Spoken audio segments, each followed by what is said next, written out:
Welcome to the Sunday service for the Unitarian Universalist Church of Pensacola. I'm Reverend Alice Silty, and it is my privilege to serve this congregation as minister, a congregation whose mission is to celebrate diversity, strive for justice, and inspire love. When we gather, we typically reflect an area along the Florida Panhandle and the Alabama Gulf Coast. However, in today's world, we're delighted to be able to welcome you from wherever you are. If you would like to learn more about our congregation or about Unitarian Universalism, I invite you to reach out to me. I would be more than happy to talk with you. Again, welcome to our Sunday service.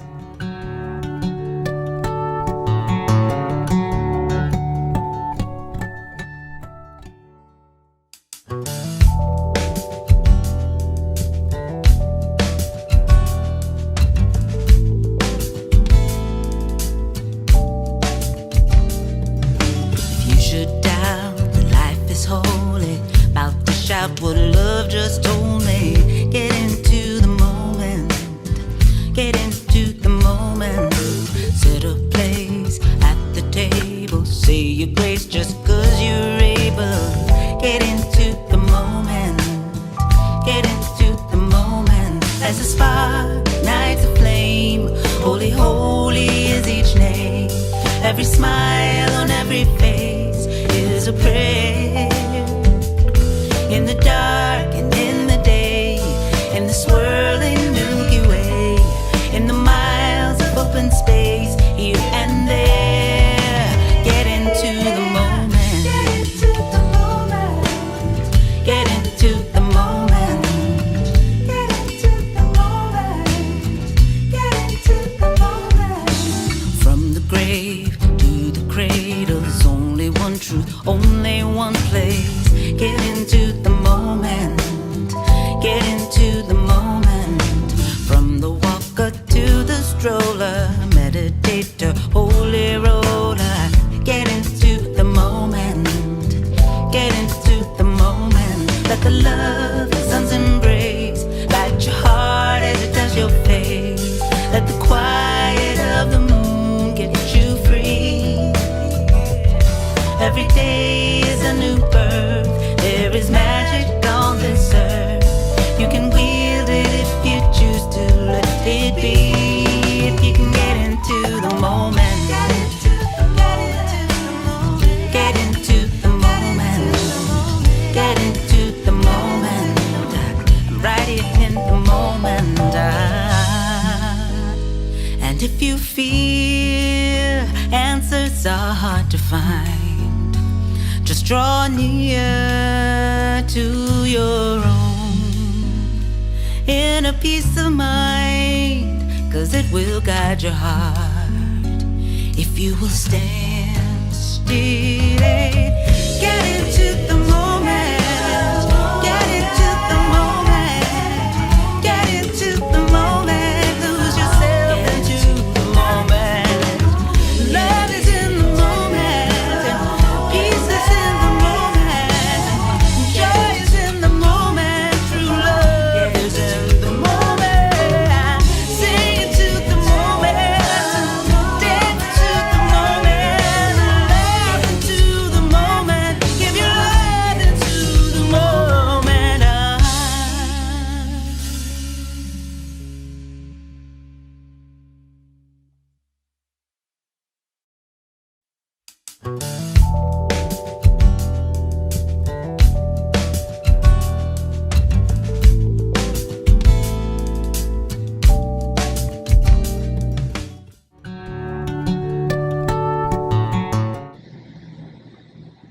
Our Chalice Lighting today is by Barnaby Fetter, As We Travel in Unknown Lands.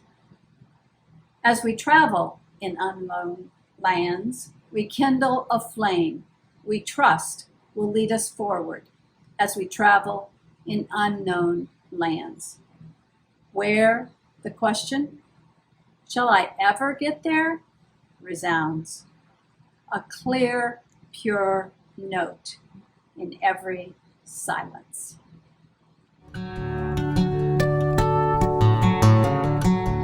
Welcome to the Unitarian Universalist Church of Pensacola. And these are our words of welcome by Ma Teresa Castillo Giardo, known as Tet. There's my temple. There's my temple, believer, unbeliever, or wild one. You are welcome. We have no definition of who we are, but human. We have no code, but that of respect. We have no creed, but that of equality. There's my temple. Identity seeker, sinner, stateless or not, you are welcome. We have no constraints on expression, but space. We have no code, but to listen to poetry. Between the silence and the surrender. There's my temple, nature tripper, urban dweller, or saint. You are welcome. How shall we divide the world but by our breaths? We have no pope above us and no infallible bull. We have no judgment but in terms of harm. There's my temple, history maker, marginalized, unorganized. You are welcome. We have no covenant among us but mutual assistance. We insist on no assumptions and doubt moral facts. We are free to theorize with emotion and call it hope.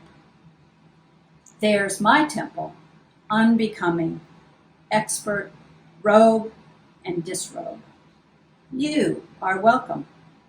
We have no dwarfs or giants. Goliath fell long ago. We have no seal on revelation. Tentative is truth, led by your desires and served by your power. There's my temple, funny, temperamental, shy, and wise. You are welcome. There is not one way of being human, not even Superman. We have no world but that which we together create. There is as much wisdom in harmony as in dissent.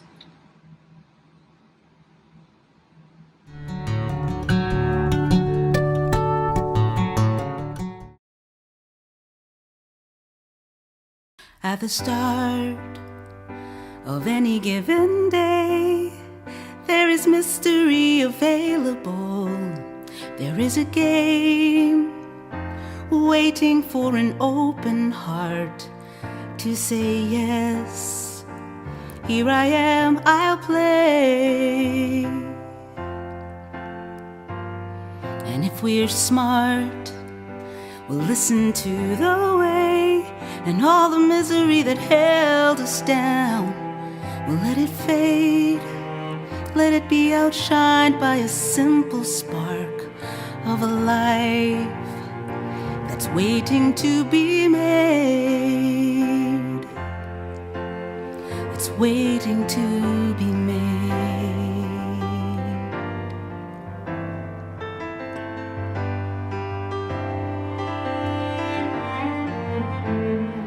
What will you make of this day? What will you keep? What will you change? What will you see? What will you believe? What will you make of your dreams? Will you keep sleeping, or will you awaken and decide what you will make?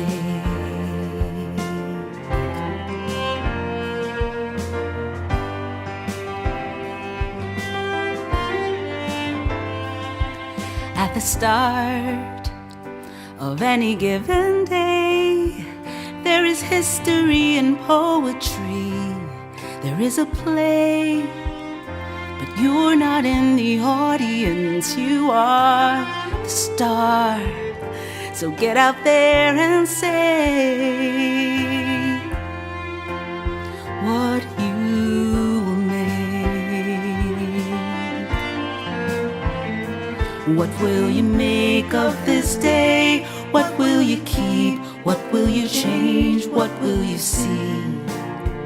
What will you believe? What will you make of your dreams? Will you keep sleeping, or will you awaken and decide just what you will make of this day? What will you keep? What will you change? What will you see? And what will you believe? What will you make of your dreams? Will you keep sleeping, or will you awaken and decide what you will make?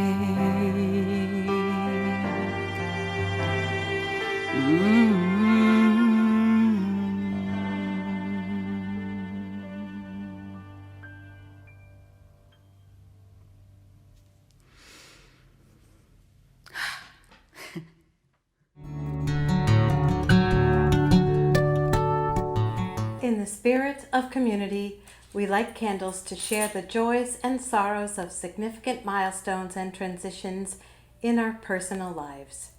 Scott Satterwhite has shared 2 joys. First, his daughter Maddie has been working at the Waffle House for over a month now, and she's still sticking with it despite the trials and tribulations of food service. Second, his book, Punk House in the Deep South, The Oral History of 309, just came out on University Press of Florida, and he'll be going on a book tour next month with his co-author. He and his wife Lauren will also table for the book in Gainesville. My husband Ed and I would like to share a joy. Our granddaughter Eleanor, the little miracle baby who first beat all the doctor's predictions to have been conceived at all, and then beat the odds again to survive her extremely premature birth, started preschool last week. She is a healthy, happy, feisty, and brilliant little girl, and we are all so grateful that she came along and has done so well. She is truly treasured, and we are all so grateful. If you have joys or sorrows to share for our next service, please email them to Mary Lee Donnelly.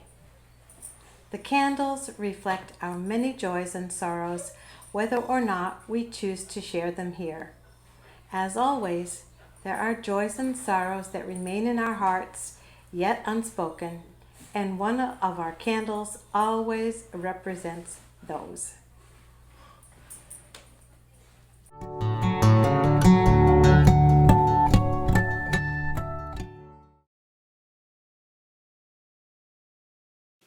Love is the spirit of this church, and service its law. This is our covenant, to dwell together in peace, to seek the truth in love, and to help one another.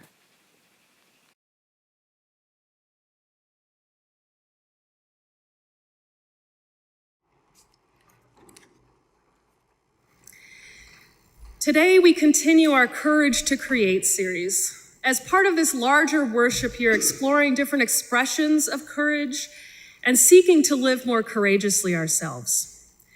The artist Henri Matisse once said, "Creativity takes courage."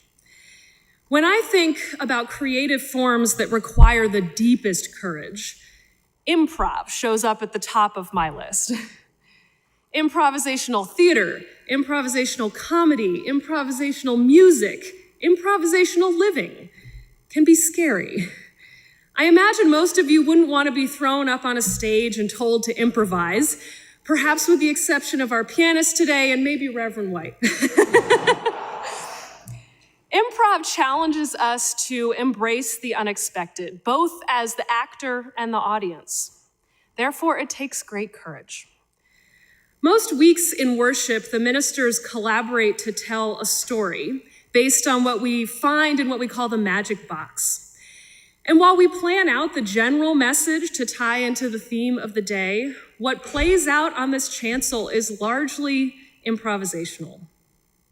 Now, if you had tried to get me to tell a magic box story a few years ago, I would have run out the doors right away.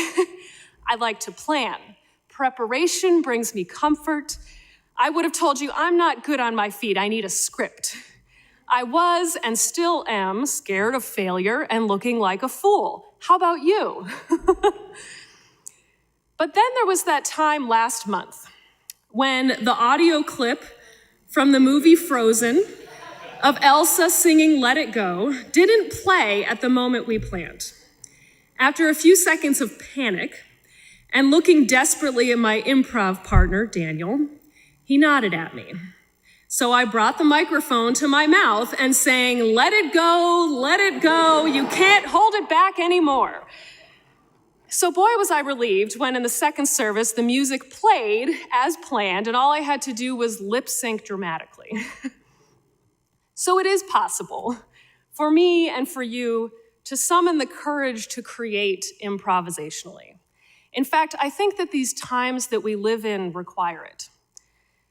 There are two kinds of improv, the kind that's made up on the spot like you would see at an improv theater performance, and then the kind that has some pre-planning behind it, like a flash mob. Now, I want to invite you to join me in a courageous act of improv of the first kind, right now, here in this sanctuary, by playing something called the Proverbs game. Proverbs are words of wisdom, like absence makes the heart grow fonder, or all that glitters is not gold. And the Proverbs game is one in which we invent a new proverb together. So what I'm going to do is I'm going to just point to one person, maybe at the end of a pew, and invite you to say a word, any word that comes to mind to start the sentence, and then we'll move quickly down the pew, adding words one by one, until it's clear that this proverb phrase is finished. Now, if you don't want to participate, you can hold up your hands like this and we'll skip over you. And when the proverb is finished, we will all put on a knowing, wise look, stroke our chins, and say, yes, yes, yes, affirming the wisdom of the proverb that we have created together. Now, I trust that you'll play along, that you will come up with something that makes some sense and not say anything too inappropriate. Are you ready? Yes. Mary Lou. What's the word? Peace. Steve. I would say colorful. Peace, colorful. We got to make a sentence.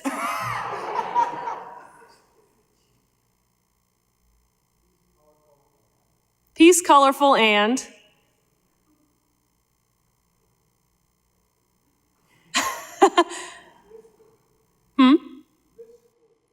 blissful. Peace, colorful, and blissful. Grates. Creates. Yep. Yes, that's good. A sentence needs a verb. Peace, colorful, and blissful creates community. That seems like a great proverb. Peace, colorful, blissful creates community. Nice job. Okay, let's see. Oh, Yeah. yes, yes, yes. Thank you. How about Phil over here? Will you start us off? Sometimes.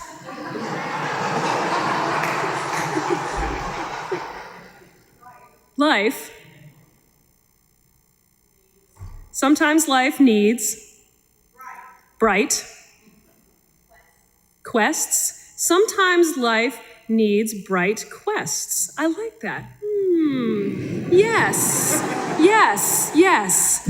Okay, I think that's enough, but let's applaud them for their courage.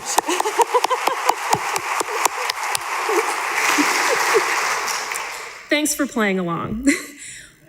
As you can see, all of us have wisdom in us, and our experience is a source of truth and insight. This is something we believe as Unitarian Universalists. Each of us has something to add to the whole, and improv can draw it out of us. While we just created something together with no planning whatsoever, other improvisational experiences involve more preparation. If you got here early, you may have seen the video on the screens and been wondering what that was all about. It was an ode to joy video. What appeared at first to be a single tuxedoed street performer playing a bass for people in a plaza in Spain turned into this huge ensemble of more than 100 musicians and singers from the premier orchestras and operas in the area. It was highly planned, but the element of improv was in the reactions of the crowd gathered. There was fascination. There was pure joy. Children and adults were pretending to conduct the orchestra. And there was a feeling of, you could tell that there was a feeling of community created among those who gathered to watch. I think one of the best examples of this kind of improv are the so-called missions of Improv Everywhere, a New York City-based group that carries out missions around the world. Their missions are designed to be temporary, carried out by groups of strangers to create more beauty and fun in the world. And goodness, don't we know that we need more reminders of goodness and beauty and fun in our world. In 2010, my wife Erin participated in one of these missions in New York City. She was one of 3,000 participants, young and old, people from all kinds of backgrounds. Everyone downloaded an MP3 file and received a packing list ahead of time. At the specified time, they descended on an already very crowded Midtown Manhattan, put on their headphones and pressed play, and the instructions began. They perused local stores, straightening merchandise, petting products, scratching their heads in unison, and slow dancing with products that struck their fancy. Then they were instructed to leave the stores and make their way toward nearby Bryant Park. Along the way, everyone froze in place for a full minute, marched like they were in a marching band, formed long lines behind strangers copying their every move, and gave strangers high fives. Then everyone arrived at Bryant Park to wish Steve, one of the Improv Everywhere organizers, a happy birthday. All 3,000 people gathered around the edges of the park and yelled, "Surprise!" But the excitement got the best of them, and they deviated from the plan, running into the center of the park to mob Steve. Next, they were instructed to do a series of activities. They raced around the park. They used sheets of paper that they had brought with them, with one vowel and one consonant, to spell words with others. They partnered up and drew portraits of each other.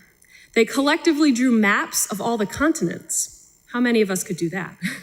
They exchanged gifts in honor of Steve's birthday, and they used rolls of toilet paper that they had brought to turn each other into toilet paper mummies. And then when it was all over, they had a dance party. When that was over, many people stuck around and helped clean up the mess. They left the park exactly as they had found it, as if nothing had happened. And yet a lot happened. People laughed and connected with strangers. Together, they sparked joy in themselves and unsuspecting bystanders. The unexpected happened. They built community. And this was all possible because they trusted in the creative potential of a big group of strangers. When preparing for this worship year on courage, we did a group brainstorm, completing the sentence, "Courage looks like." And one person said, "Courage looks like a party.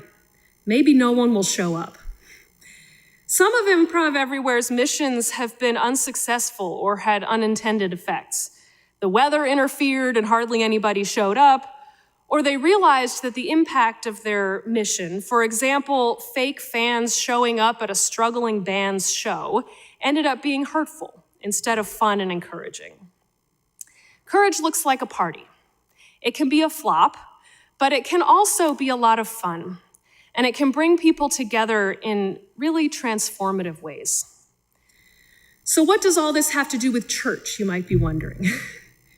I believe that there's a lot that we can learn from improv that applies to how we are as a church and to how we build community. We show up on Sundays, not knowing who else will show up, but trusting that together we will create something magical and meaningful. And more often than not, I think we do. There are some key principles of improv that make it work. And I think, what if we applied those principles to our lives and to this church community?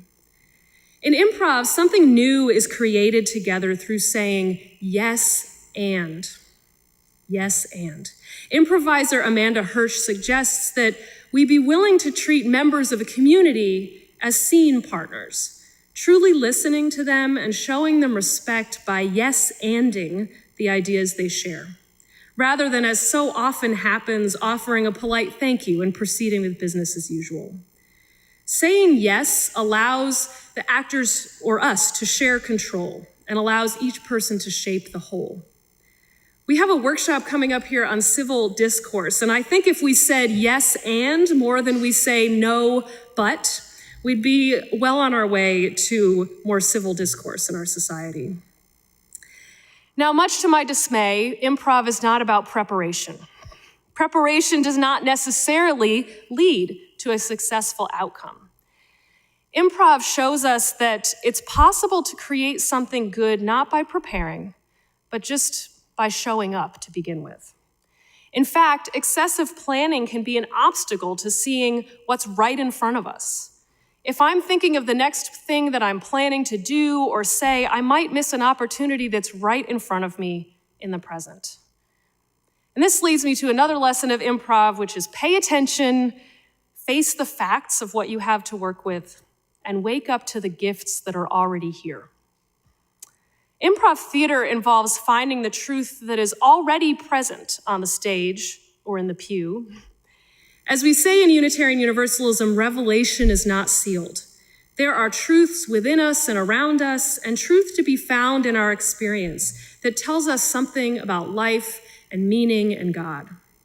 Improv challenges us to notice these and to draw them out from each other. Stephen Nachmanovich, the author of our first reading, describes the free play of improvisational music making as an experience of opening each other's minds. In improv, you have to go where things are going, knowing that there's always something there to work with. As Patricia Ryan Madsen, a drama teacher, says, you don't need to abandon your dreams. Just don't let them get in the way of noticing what is taking place.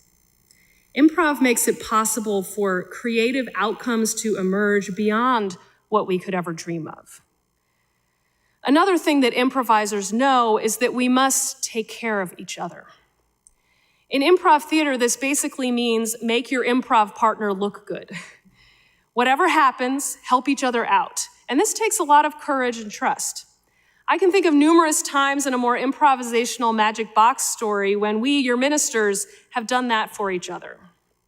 When we show consideration and kindness toward each other in a scary or a risky situation, cooperation takes the place of competition that is so often fostered in our society. It's easier to summon the courage to live improvisationally when you have a good partner or a good team that you know has your back. Now, generally, improv is more about process than outcome, but I've heard multiple improv artists talk about the magic of what is created. Stephen Nachmanovich describes how he and his improv partner create a third thing. He says it is as though we have become a group organism that has its own nature and way of being. I think about how we do this as a church, how we become a community by embodying these principles that I've described. Madsen, the drama teacher, says this about outcomes. When I look at the final products and endings to this work, I see not so much my handicraft as that of a greater source. My lesson has been that Polonius's advice from Shakespeare's Hamlet, to thine own self be true, isn't quite right. When I improvise, it isn't my truth that comes to light, so much as the truth that includes all of those with whom I share this life, the truth of this moment. She says that through this experience, the privilege of life becomes more apparent. My experience of this church community is that you and we are more comfortable with improvisation than many communities I've been a part of. We're not afraid to try new things and to shift course when they don't quite work out.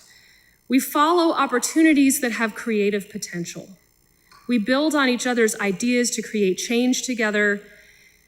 And through serving this church, it's helped me be a better minister and it's helped me live a fuller life. I hope that the same might be true for you. Madsen says that life is an improvisation, and if we are lucky, a long one. If that's the case, which I think it is, we had better figure out how to embrace the potential of improv and how to summon the courage to face the unexpected joys and challenges that it presents. We must draw from that second kind of intelligence that Rumi speaks of in the poem, not the kind of intelligence that we get from books or teachers, but the intelligence that moves out from within us. We cannot prepare for everything in life, nor does life and community and society adhere to all the structures we try to establish. Sometimes we simply have to start where we are and work with our partners, whether that be family, friends, co-workers, or a church community, to create something new. Listening and paying attention along the way to the truths around us and letting that guide us in sometimes unexpected directions. Say yes, show up, start anywhere, pay attention, face the facts, wake up to the gifts, make mistakes, it's okay, and take care of each other. These are the lessons of improv, and they are life lessons. Surely goodness, truth, and joy will follow us all the days of our lives if we are open to them emerging in unexpected ways. Improv offers an important reminder that we are not alone, that joy is always just underneath the surface, and that if we have the courage to create together, we can face any wild or challenging prompt that comes our way. May it be so. Amen.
Our closing words are, as we listen to the blessing of music by Maureen Killeran.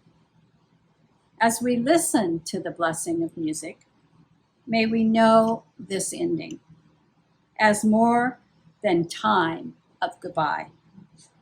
May the warmth of this community and the memory of our chalice flame sustain our hearts and encourage our minds as we engage the blessings of life's challenges and joys. The service has ended. Your service has begun. Go in peace, go in joy, go in love.